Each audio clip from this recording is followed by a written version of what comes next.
As we head back to school, something many parents and students, of course, are likely used to at this point is COVID-19. So should we still be treating the virus differently than other sicknesses you can get at school, like the cold or flu? Well, Catherine Merck spoke to the experts and has a message for parents when it comes to keeping their student healthy. Catherine? Well, take a look at this dashboard. This is how the State Health Department tracks COVID-19 in our wastewater. And as you can see on this yellow line, in the past couple of months, it's been trending upward. Students are all too familiar with the COVID-19 virus. As we head back to school, the expert I spoke with said you can't quite write it off entirely in terms of your response to it this year. Fall season is typically when, children go back to school.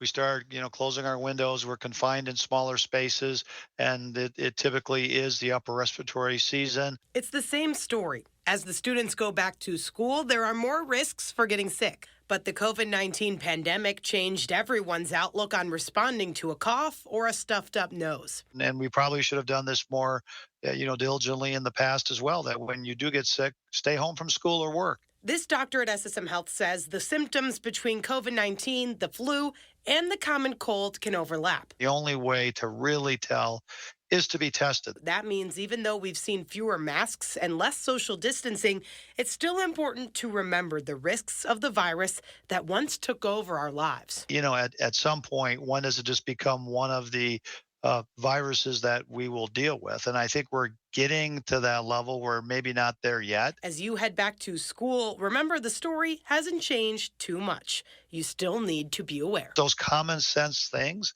really can make a difference.